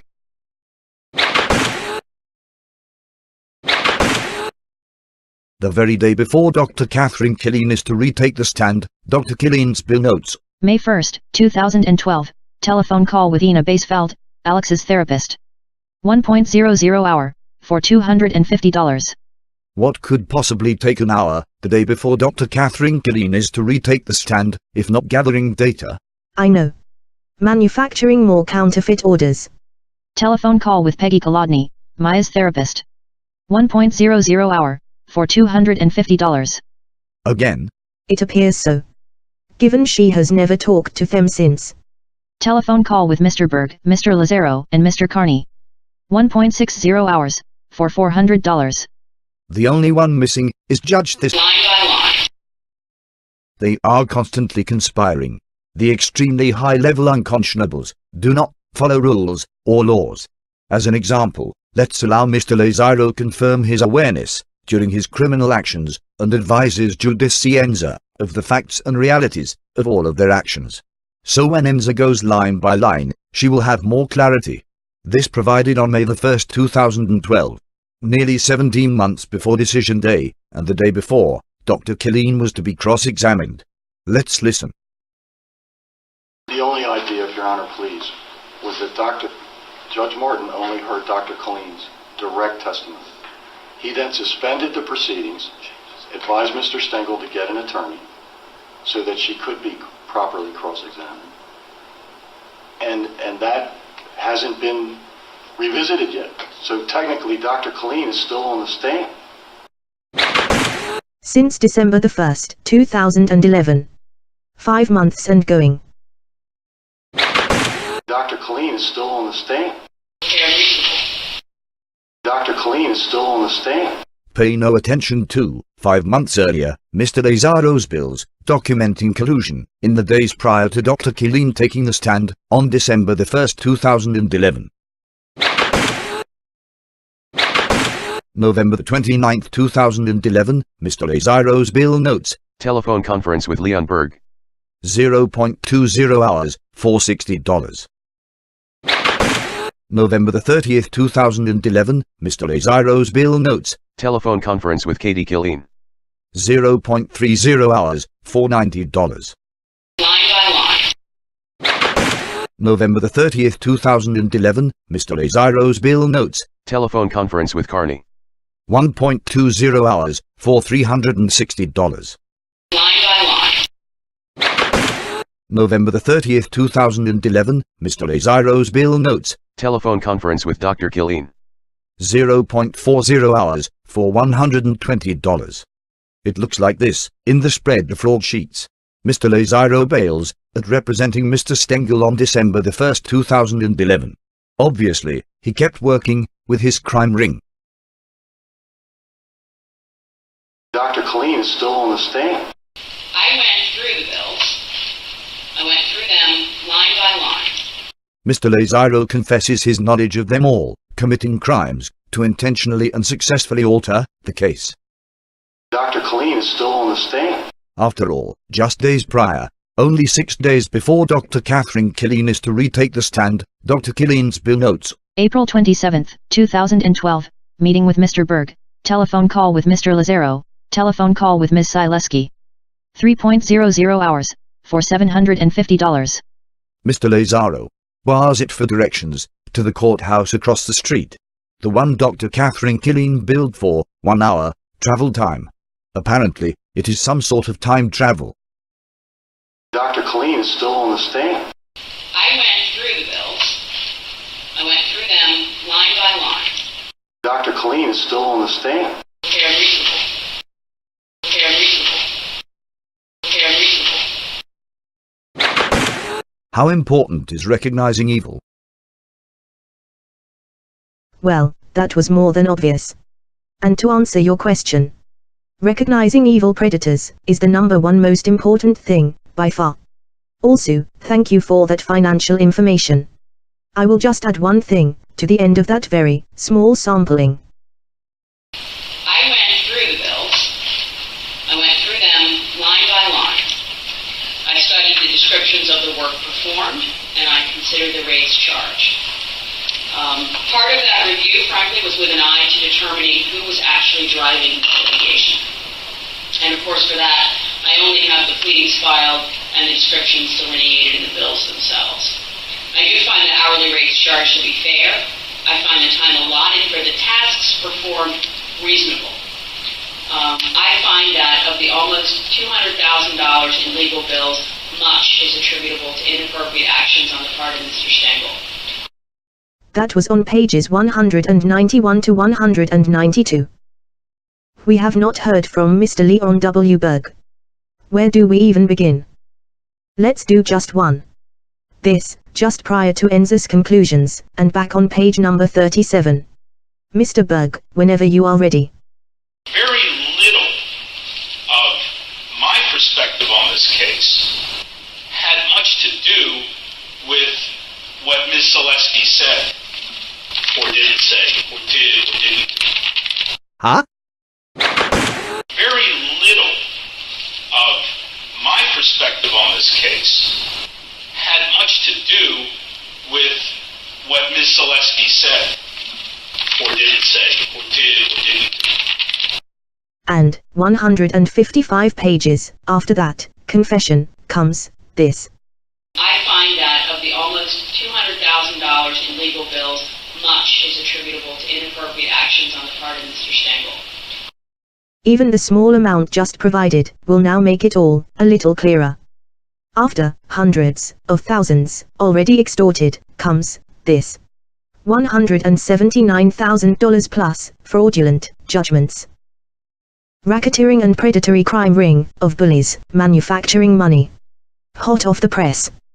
Counterfeiting orders and trading them in for counterfeit judgments and trading for real property and trading for cashola. I find that of the almost $200,000 in legal bills, much is attributable to inappropriate actions on the part of Mr. Stengel. Even though, on November the 30th, 2012, last day of trial, and only 4 days after this. I have a question for Your Honor, if you don't mind. In relation to Mr. Carney's bills, am I able to ask him questions in regards to his bills? No.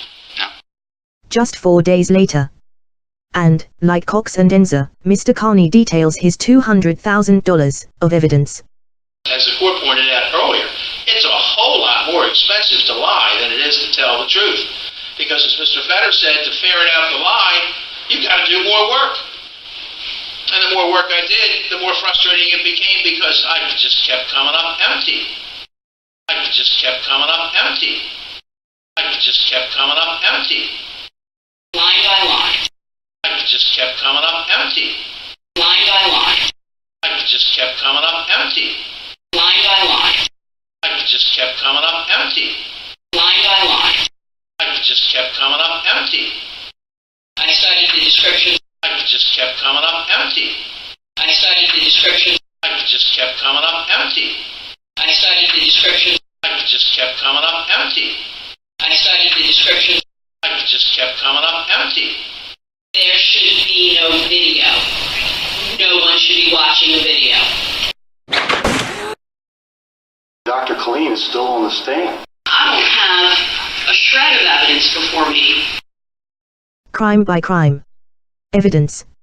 You have more criminal confessions than most cases have evidence. I went through the bills. I went through them line by line. Dr. Alan Kimmel, Ms. Stengel's medical doctor, aware of Ms. Stengel's mental health issues. I don't have a shred of evidence before me.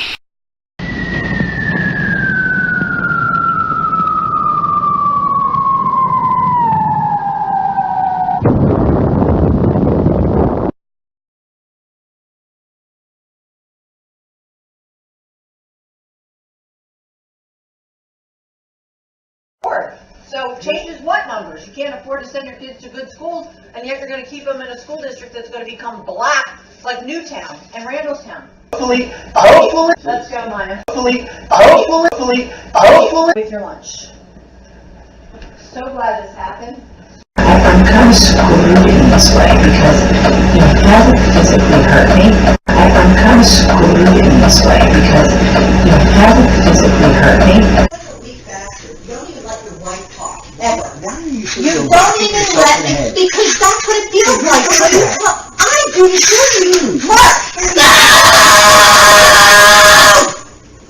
Dr. Alan Kimmel, Ms. Stengel's medical doctor, aware of Ms. Stengel's mental health issues. Dr. Kelly's bill notes. May 19, 2011. Telephone call with Dr. Kimmel. 0.50 hours, for $125. Their concern for the obvious is made obvious by the fact they waited nearly 3 months to even contact Dr. Kimmel. These calendars, used in one presentation, are beyond enlightening. Dr. Alan Kimmel, Ms. Stengel's medical doctor, aware of Ms. Stengel's mental health issues. Also decision day. Now, let's hear from this bully. Well, I have a deputy here, not because I don't think I could take the parties. Well, I have a deputy here, not because I don't think I could take the parties. Well, I have a deputy here, not because I don't think I could take the parties. I don't have a shred of evidence before me. Well, in that case, allow me to provide another one of the insane number you were long ago provided. Using the most valuable tool society will ever own, where almost all problems can be clarified. You will envision this tool appearing in your personal life, the news, etc. Whether you like it or not. The better trained, the more this tool provides. It even has a beginner's level. You can see the poison ivy effect. Watch how easy this tool is to operate, and the realities it provides. A predator, or unconscionable, same thing, violates a mother and a father, who are conned to surrender their own First Amendment rights, and risk involvement in a criminal proceeding. Now, the infected. Already infected, the goal is to convert as many as possible to carriers. Worker bees. With that, comes their carrier orders. Using an actual scenario and actual evidence, it operates exactly like this.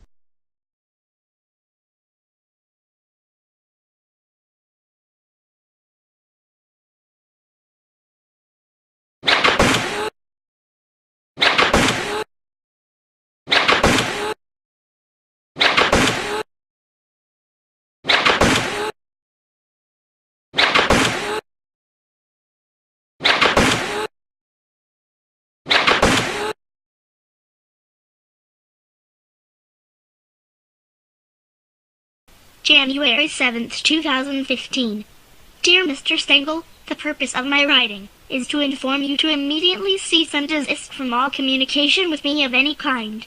By communication, I mean not only written, email, text, and phone, but communication through third parties and social media.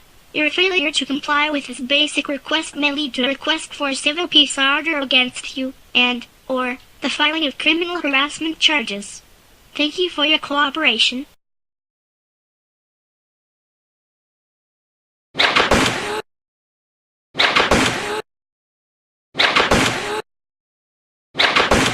Vendetta. Against minor children. Against one person. Against one father.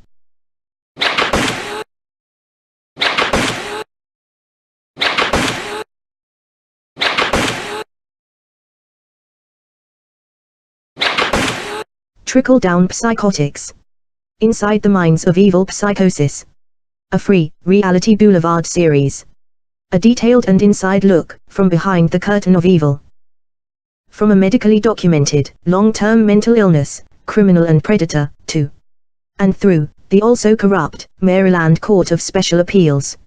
And still going.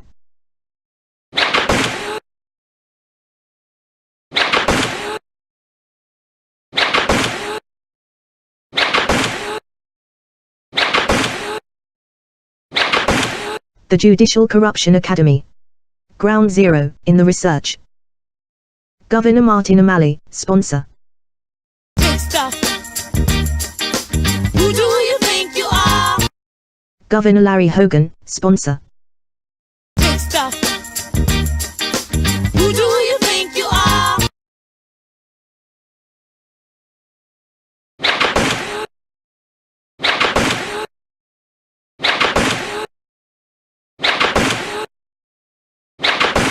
Judith C. Enza.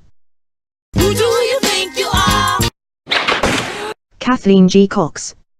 Who do you think you are? Paul J. Hanley. Who do you think you are? Scott D. Schellenberger. Who do you think you are? Attorney Grievance Commission of Maryland. Who do you think you are? Maryland Commission on Judicial Disabilities. Who do you think you are? Governor Martin O'Malley. Governor Larry Hogan. Crime pays. Well. Another long-term live research subject. Donald Trump.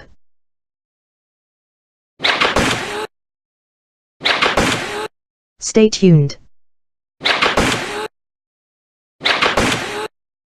Who do you think you are? Who do you think you are? Almost forgot. Welcome to Anarchy. Psychosis demands anarchy.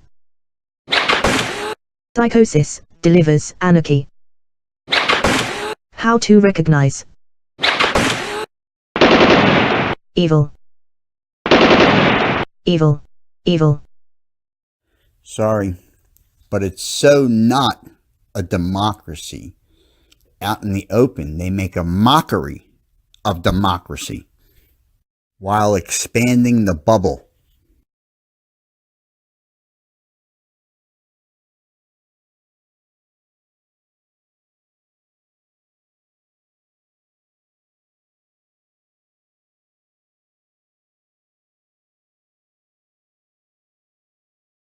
Now, all colors are afraid. Democracy.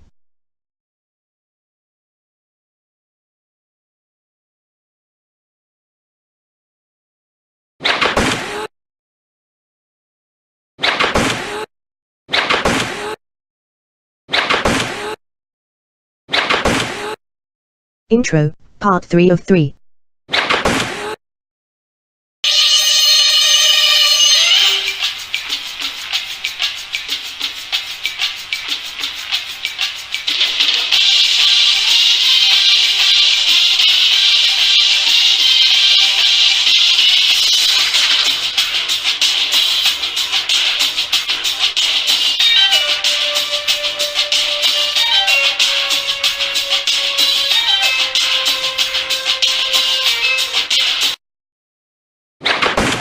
Why are you receiving this? But why you? Why you, specifically? And you surely don't want some general, non-related response. Just as pressing is the question. Where is this going? To answer the questions. Number 1, why are you receiving this? Answer, because you did. Number 2, but why you? Answer, because in some way, you are connected to this research. Number 3, why you, specifically? Answer, you already have the answer. But to a different question. Do you have a conscience? If yes, you are in the estimated 96% of the population. If no, you are in the estimated 4% of the population. Number 4. Where is this going? Answer. For starters, it's going to math. 4% is 1 in 25 people. You know them, but you don't know them. You know who they are, but you don't know what they are. They tell no one. You don't know if you are sleeping with one. Don't feel bad. The experts don't know either, as you will learn. Number 4a. However, the 4%, we call them unconscionables, know those with a conscience. Number 4b. And they know that they know you, and know you don't know them. Therefore, they also know you are completely unaware that either of those, number 4a or number 4b, even exist. Did you know there were 2 teams? Important. Try to focus on the audio. The audio is the only action going on. Everything else, simply backgrounds, which you must ignore while watching the screen. Note, this is your life. Reality, consistently being redirected to anything whatsoever, other than evil's actions. 2. What specifically? So, did you know there are teams at the very core of our species? If not, chances are you are in the 96%. It's also important to know the experts themselves don't know which ones the 4% are. They just know there is our portion of the population with problems. Those in the 4% will act like they don't know. Besides, this is never brought up to them, because nobody knows who the them are. Look at it like a sporting event. 96 players against 4 players. This is going to be easy, right? Why even bother playing, right? Well, let's first go over just some of the rules. Rule number 1. The 96 players aren't aware or told there is a game going on. Rule number 2. The 96 players don't even know they are on a team. Rule number 3. The 96 players don't know what the game is even called. Rule number 4. The 96 players don't know it even exists. Rule number 5. But really rule number 1. The 4 players don't play by rules. Rule number 6. The 4 players are not bothered by any of this, as that is the job of a conscience. Rule number 7. The 4 players will enroll some of the 96 players to do things that will be counterproductive to their own team. Rule number 7a. More easily done, given those players, we call them carriers, aren't aware there are teams. Rule number 7b. Therefore, the carriers, also known as the worker bees, are not aware they are on the opposite team. Rule number 8. One unconscionable can have many carriers. Rule number 9. The best carriers are the ones that enroll other carriers to also commit acts and score points for the opposing team. Rule number 10. The rest of the 96% that thinks whatever the unconscionable is doing, or any carrier is doing, or says, which relates in any way to assisting or forwarding anything from an unconscionable as being okay, are called the infected. Rule number 11. The infected are no more aware than the carriers are aware they are carriers. Rule number 12. The only one that knows any of this is going on, knows all of this is going on. The unconscionables. Rule number 13. There are many games. And games within games. We call them puzzles within puzzles. With that small rule book, real-world example, we can learn a few things. Number 1. Chances are you are clueless. Number 2. It's really not 96 players against 4 players. Number 3. They don't play by any rules. And their actions don't bother them. Number 4. Therefore, the sky is the limit. The sky is the limit. But really, outer limits. Outer limits. How far out? Imagine the unimaginable. You can't. Now, let's talk math. What are the odds you are currently on one of those 2 teams? Answer, 100%. What are the odds your life currently is affected in some way by an unconscionable? Answer, 100%. What are the odds you are unaware of who or how many are affecting your life currently? Answer, 100%. What are the odds any and all of those questions are ridiculous? Answer, 100%. Why? Because none of it exists in your world. It exists. You just can't see any of it. And because you can't see it, hear it, or recognize it, you are not aware of its existence. Add to that, it's the biggest secret closet of all. And you will not hear it talked about. Because that would expose them. In fact, their spouses, and even their own children, are kept in the dark. They don't even discuss it amongst themselves. But it exists, as you will learn. Meanwhile, look at it like a dog whistle. It can be blown right in front of your face, and you can't hear it. But the sound exists. Surely you know someone that was, or is involved, with someone they consider a nightmare. Maybe called a real nut job, or an ice queen, or a sociopath, or a psychopath, as there are many names used. Ask that person, what would it have been worth, if you knew in advance, to not get involved? There will be two answers. The first one will be their facial expression. The second will be what they verbally say. They will both match. And those already involved with an unconscionable, with kids, may feel trapped. What if those daily victims can learn a handful of simple tools that has been repeatedly proven to alter their life? And this is all free. Would they be interested? Would you be interested? What would it be worth to you to better advise your child before you send them off to college? Or advise them in regards to who they may be wanting to marry without having to say a word? Just by some simple questions in the curiosity aspect. Reality. Not all of the estimated 4% of unconscionables are extremely high-level unconscionables. However, even if only 1%, the really dangerous ones. How many people would have elected Donald Trump if they knew, with 100% certainty, he is an extremely high-level unconscionable? Which he is. That puts aside his involvement in the rigged election. That takes us back to why you? Why you, specifically? And the answers are many, and rather simple. So here are a few. So you can see what is going on, right in front of you, every day. So you can watch Donald Trump, for example, with X-ray vision, so to speak. So you will clearly understand why there always was, and always will be, a 0% chance Donald Trump will be anything but a part-time president, and a full-time, pathological liar. Which he is, and they are, by default. Remember, it's not 96 players against 4 players. In fact, that is not even close. Even if we assume you are aware of the game that is going on, aware of the arena, aware of the sport being played, and the 100 players. Well, can you recognize which are the 4 unconscionables? How about the carriers who are scoring points for the opposing team? Any idea at all?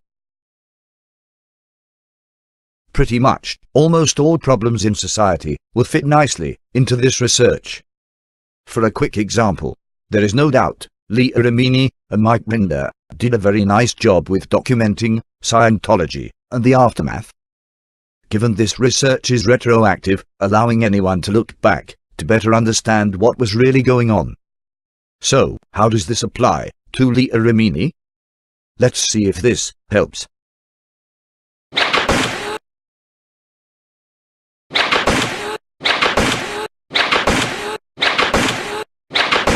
Currently an expert in Scientology. However, for decades, and completely clueless, Leah Remini was a carrier. A carrier that was enrolled by another carrier. Leah spent decades forwarding evil and psychotic ideas, actions and agendas, fully engrossed in an alternate universe. Decades were spent scoring points for the opposing team. The carriers by default are part of the infected group as well. Translated, a carrier is a worker bee that stings itself and anyone it can. Therefore, Leah Remini's actions for decades were against her own best interest. No different than one surrendering their own First Amendment rights.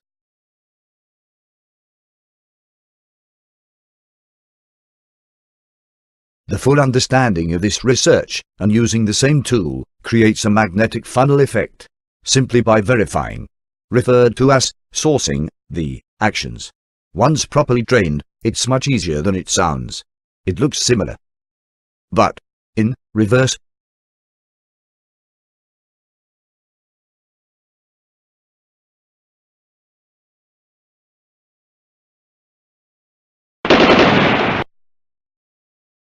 asked Leah Remini what would it have been worth if she knew in advance not to get involved with Scientology. Among many things, this research also proves with 100% certainty Martin Luther King was absolutely correct. Our species' actions had no relation whatsoever to skin color. Now, remember this. Whatever you think this research is, it's not. At best, it will be a very small, smaller than small, tiny portion. Just so you know, I can guarantee whatever you are thinking it is relates to a problem. Am I right? Just know that problem, whatever you were thinking, is merely a result. One of hundreds of results. And if you think this segment gives you a clue, it doesn't. All you're being provided by this segment is, you are clueless. And you are clueless that you are clueless. This research is the complete opposite. It's the education of the root cause, complete with many tools to assist in the prevention before being victimized. And includes the direction for the solution, if that's even possible. If there is no solution possible, this research will be even more valuable. What if this research contained the answers to almost all of the major problems which are your problems as well? Would it then answer why you specifically? The bottom line answer is, whether you realize it or not, which you don't, you are being asked to imagine the unimaginable. You can't. But you must. And yet, you can't. This research takes you to and through the required experience and provided tools along the way. This is the front door. Let's rephrase that. This needs to be the front door. The door, and in its capacity, currently does not even exist for the masses. You will be learning with the experts. The good news is, like many fields in education, the psychology field begins with Psychology 101. Therefore, making room for what comes first, and should occupy some of those numbers below 101. Besides, this is for the masses, not just those taking what are known as traditional courses.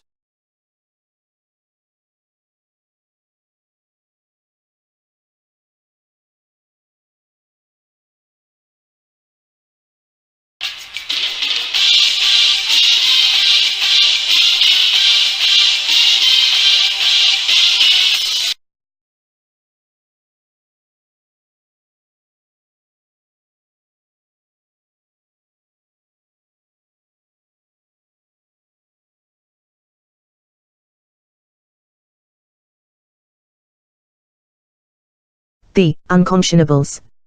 The carriers. The infected. What we have is trickle-down psychotics. The unconscionables. The carriers. The infected. Versus reality.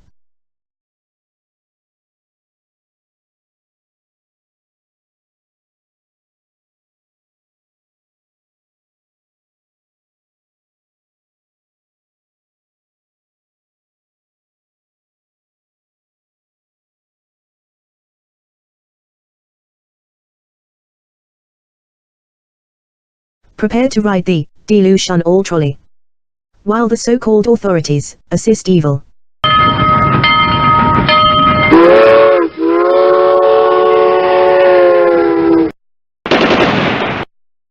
Fighting evil, while the so-called authorities assist evil. Wake up. Bullies and predators are domestic terrorists. Wrapped and hand-delivered. They look like everyone and anyone. They look like you and me.